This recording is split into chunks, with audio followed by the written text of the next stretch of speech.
Je me suis intéressé très tôt à la recherche, et notamment à la recherche médicale. Et je pense que c'est mon côté curieux qui m'a poussé vers ce domaine.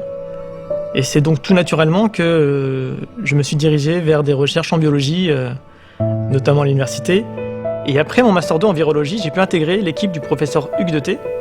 Et je le remercie encore aujourd'hui de m'avoir donné l'opportunité de rejoindre son équipe, parce que ça m'a permis de découvrir un métier que j'aime énormément, un vrai métier de passion. Et j'ai pu m'épanouir totalement dans mon métier. Je savais qu'à l'époque, le professeur Hugues Deté travaillait sur une leucémie très rare et très agressive. Je suis arrivé en plein pendant les essais précliniques et je me suis rendu compte de l'importance d'un travail de recherche et ce que ça pouvait apporter sur la guérison d'une maladie.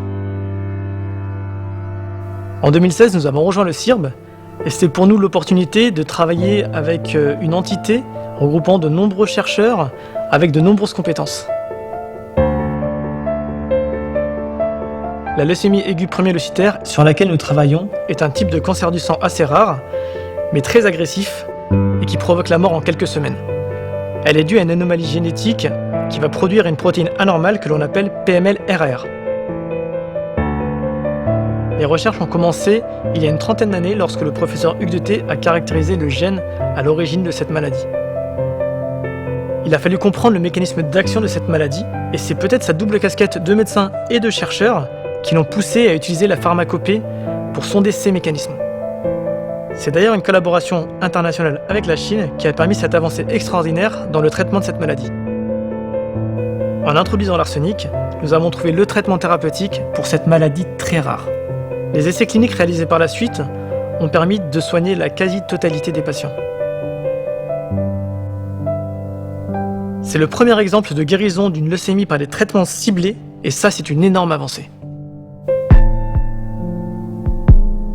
Maintenant, le plus dur reste à faire, et toute l'équipe travaille actuellement à essayer de mieux comprendre les mécanismes cellulaires et moléculaires qui entrent en jeu dans ce modèle, pour peut-être un jour ouvrir de nouvelles perspectives de guérison sur d'autres types de cancers.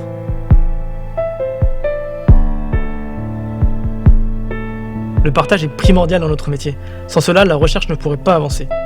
Au CIRB, nous avons des réunions une fois par semaine afin de pouvoir partager entre les différentes équipes, ce qui permet de décloisonner la recherche et de créer de l'interaction scientifique.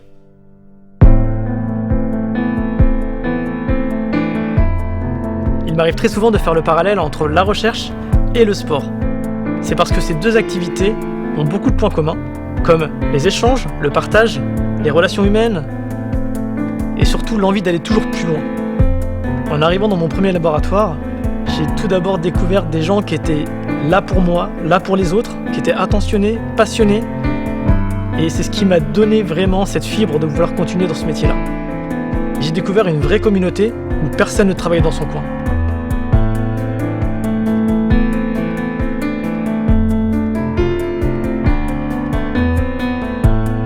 Ici, chaque personne apporte sa pierre à l'édifice. Que ce soit en termes techniques ou scientifiques, les équipes de recherche comprennent de nombreux étudiants, doctorants, ingénieurs, chercheurs, directeurs. Tout un panel de personnes d'âge et d'horizons différents. Cette recherche fonctionne en structure plus qu'en équipe, et il y a de nombreux services indispensables au bon fonctionnement des laboratoires. Par exemple, quand on veut tester une hypothèse, on a besoin de réactifs indispensables pour la bonne avancée de notre recherche, et ça le plus vite possible. Et sans le service de gestion, pour nous, il serait impossible de travailler. Nous devons aussi travailler dans des conditions saines et stériles. Ce travail doit être fait de manière irréprochable, sans quoi tous nos résultats peuvent être faussés. Et nous avons accès ici à du matériel de type autoclave, qui nous permet de travailler dans les meilleures conditions possibles. Et enfin, pour analyser nos expériences, nous avons décidé au CIRB de mutualiser l'achat de machines extrêmement coûteuses et qui surtout ont besoin d'experts au top de la technologie pour pouvoir analyser ces résultats. Grâce à la mutualisation des plateaux techniques, nous avons la chance et les moyens de pouvoir nous concentrer sur notre travail de chercheur. L'important soutien de nos tutelles en moyens humains et financiers, que ce soit le CNRS, l'INSERM ou encore le Collège de France, nous permet de travailler dans d'excellentes conditions. Au CIRB, j'ai également retrouvé le goût du savoir et de la transmission car nous avons accès à des séminaires, à des cours et même des conférences qui sont ouvertes au grand public dans le cadre du Collège de France. Depuis de nombreuses années, nous accueillons dans notre équipe des collégiens et des lycéens afin de les sensibiliser au métier de chercheur et ces apprentis chercheurs sont totalement immergés au sein des laboratoires de recherche. Au-delà du partage entre chercheurs, nous devons également nous concentrer sur la diffusion et l'accessibilité de nos recherches au grand public.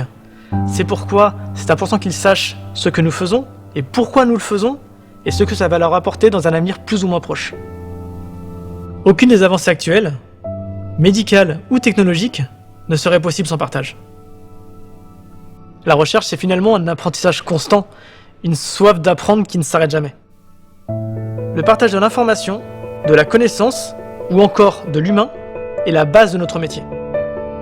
C'est ce qui m'a fait choisir cette voie hier et c'est ce qui me motivera à continuer à chercher demain.